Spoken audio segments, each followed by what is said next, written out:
Hey everybody, lots of changes to LinkedIn groups, whole different look and feel. So let me review the top 3 changes and then I'll take you over and we can look at it. First off, all groups are private. I think I mentioned this in a prior video. Basically, you have to be accepted into the group. That's kind of the bad news, but the good news is there's less spam. Conversations are shared with the group. They're not public anymore.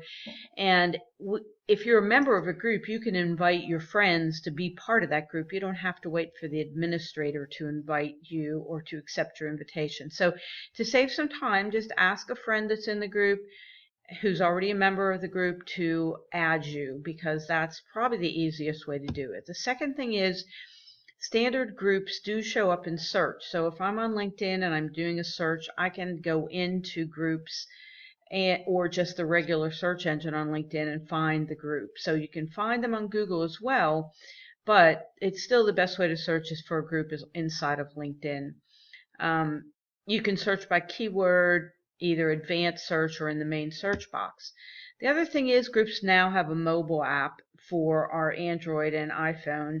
So you can engage with your group members using your phone if you're on the go. And as we know, almost 70% of us do our social media on our phone. So like the desktop version, there's highlights that let you know what's popular inside your group. So if you want the app for LinkedIn for your group, it is available. So let me take you over there and just show you in groups. I'm on Friends of LinkedIn.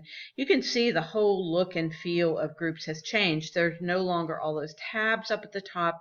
There's no promotions folder. Really the only thing that you see are conversations and jobs. Of course, jobs, people have to pay to post a job inside of a group.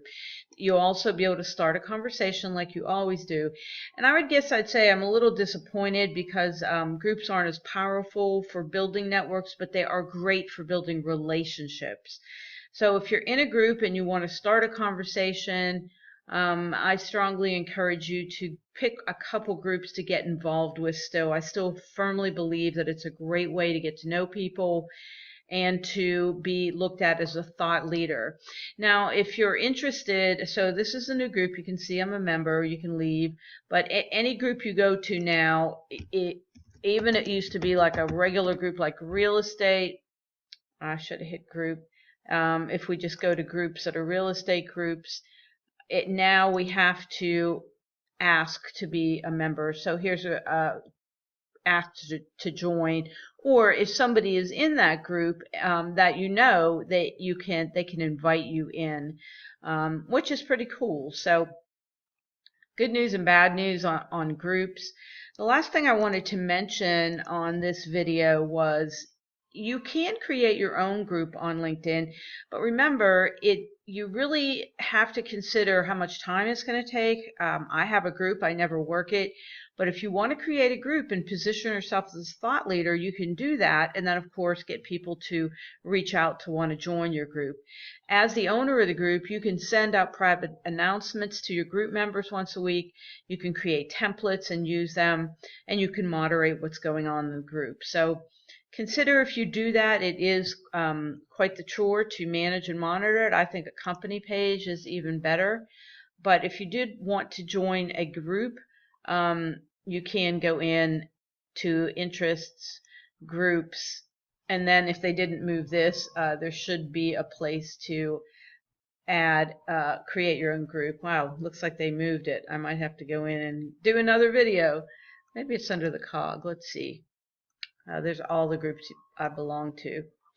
So yeah, that might be time for another video on how to do that, because they certainly changed the look and feel of groups. If you want to reach out to me, my email is sroth@shellyroth.com. Have a great weekend, and we'll see you next time.